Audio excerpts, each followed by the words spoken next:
Hello everyone, welcome to SwitchUp. We've got another review for you today, this time of BloodRayne Betrayal Fresh Bites. This was written for us by a good friend of the channel Azdin over at Grinning Wolf Games. It's a great channel he has over there. I'll put a link to it in the top pinned comment. Please do go over and have a look at some of his stuff, that would be much appreciated. BloodRayne Betrayal was originally released on the Xbox 360 and the PS3 in 2011. It was a punishing side-scrolling hack and slash, and this remaster or Fresh Bites edition was developed by WayForward and is being published by Ziggurat. It has just released on the Nintendo Switch. Is it fantastic, or does this vampire truly suck? Well, thank you to the publishing team for the review code, and now let's find out. BloodRayne. In terms of story, well, the Brimstone Society has summoned Rayne for one last mission. That is to lead a group of soldiers into a giant underground castle to do battle against none other than her father. Soon you'll find that the soldiers were not up to scratch and Rayne goes deep into the subterranean castle by herself. I did enjoy how the story was presented. The superb voice acting and comic book aesthetic worked very well together. In many ways it reminded me of the movie series Underworld, and playing as a vampire hybrid in a modern gothic setting was a nice change. So as I mentioned then, BloodRayne Betrayal is a hack and slash game. The game mechanics are straightforward. You traverse through platforming areas, some of which may require a backflip in order to gain extra height, or an air dash in order to climb obstacles. These are soon followed by sections where the screen will be littered with enemies which require defeating as quickly as possible. There are usually 6 enemies at any one time in these sections, and they will all attack you. Being a score based game, you will have a few seconds to clear the area in order to gain some bonus points. Those who seek to break high scores will definitely get a kick out of this game, and you will receive a graded rank at the end of each level. This of course promotes replay value, and the levels are not very long, meaning you can pick up and try a level again in nice short bites, if you pardon the pun. Rayne uses her arm blades to slice and dice her foes, and is also equipped with a handgun. Ammo is finite, and choosing which enemy to shoot is part of the strategy during battles. It is very satisfying to juggle the enemy in the air or kick them into saw blades and watch the screen go into slow motion as soon as that last enemy is defeated. Should you require a health top up, then look no further than any enemy that you have dazed through attacks. Rayne will do what vampires do best and drain them of their blood to replenish her health. It is best to defeat the enemies that are the biggest threat first, but leave the less threatening ones alive for much needed sustenance when the time comes.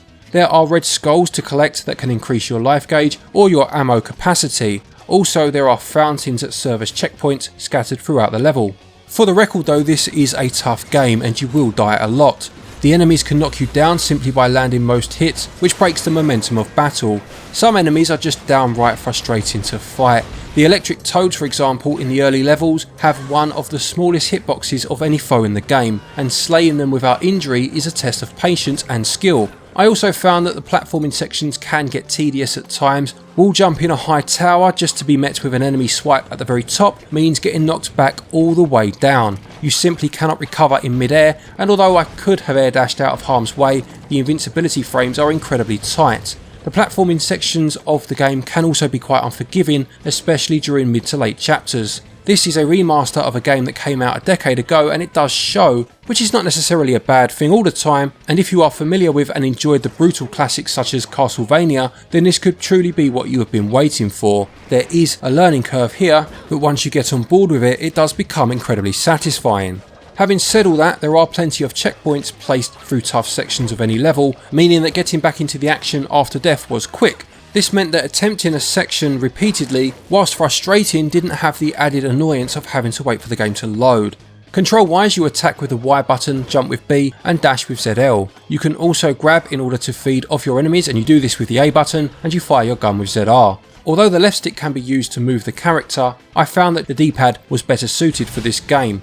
There are a few launching moves that can be performed by pressing the Y button and either left or right, but I did find this simple command a little bit fiddly to perform at times. Although Rayne is powerful, I did feel like the hits she lands on enemies just feel a little bit soft, and the only true sense of weight is felt when using the gun. However, she can also infect the enemy by briefly biting them and use them as a walk-in remote explosive. This was a great strategy that helped with the crowd control of hectic battles. This is not a game that is beaten through vigorous button mashing, but by timing your hits instead. I honestly felt rewarded when I cleared a section full of enemies, but there does just feel as if something is missing. In other hack and slash games, commands pressed carry a certain weight, allowing for great satisfying moves. Throughout my playthrough, Rain did not acquire any other weapons other than a different ranged one, nor does she upgrade any of her movesets. I felt that this remaster would have been a good opportunity to perhaps add some of these elements, but that is a personal opinion, and fans of the original may be very happy that this has been left untouched. My biggest gripe with the controls was that they just felt a bit off when traversing through spaced out platforms. There was a particular section in Chapter 8 that combined tiny moving platforms, acid pits, projectiles and surfaces that felt slippery to land on. To the surprise of absolutely nobody, I'm sure, this resulted in many deaths and moments of frustration, and the controls didn't allow for the precision jumping needed for this section. Gameplay is tough and can certainly be frustrating at times, however intense combat and an immense feeling of satisfaction when you succeed shines through, and it scores 17 out of 20. Controls do the job for the most part, but there were a few occasions where they just didn't quite feel tight enough, and they score 14 out of 20. When it comes to the visuals in this game, they are quite simply stunning. You have the impressive backgrounds and those vivid comic book animations. It's by far the strongest aspect of the game, and it's understandable why the developer took this artistic approach. The use of shadows and light, unique to comic book aesthetics, allows for dark gothic tones, all in harmony with fine lined elements of the world and its contents. The visuals have been enhanced for this remaster, making the animations more fluid, and I did not encounter any frame drops during my many hours of gameplay. The fatalities are gruesome, including your own upon some deaths, and seeing some enemies jump into the screen was a nice touch that gave the presentation a bit more variety. Also, the use of special effects such as fog, blood and even speech bubbles prevented the visuals from becoming too flat. It is truly like playing a hand-drawn graphic novel. The soundtrack includes a myriad of themes that range from orchestral sombre tones to gothic metal. As with many other titles, the changes in music is reflected due to specific actions within the game, and this will help to harmonise the gameplay. These are smoothly carried out, such as the metal essence of the song dipping into an impending piano solo, and your heartbeat racing away when your health is extremely low. These little touches tend to elevate the experience of the gameplay, making it more immersive. Laura Bailey and Troy Baker have returned to the franchise in this Fresh Bites edition to voice Rain and Kagan respectively, and their involvement adds a huge amount to the story and just the package as a whole. The other special effects, especially the grotesque ones, add to the horrendously beautiful world that you have entered.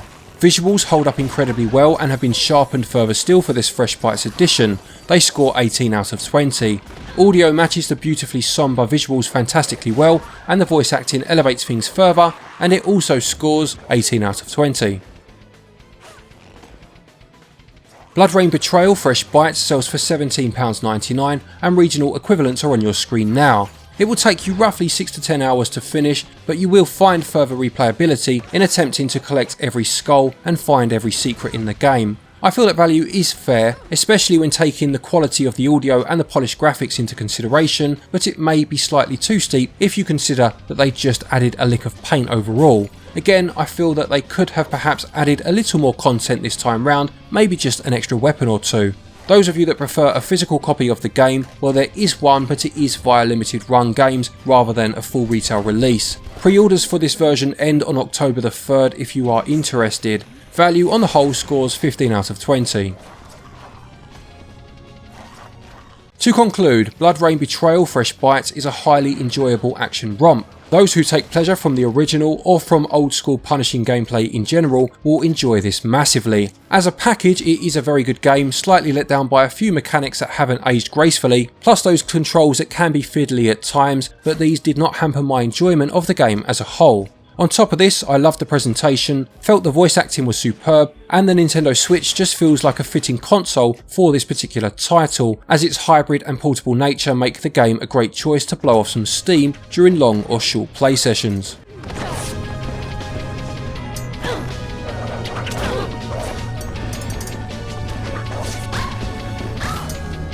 BloodRayne Betrayal Fresh Bites gets a SwitchUp score of 82%.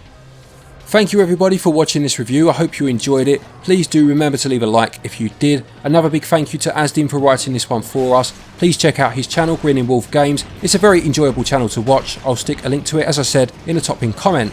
A quick thank you to our Patreons as always for your continued support, and to each and every one of you for watching our videos. Take care, and until next time, happy gaming.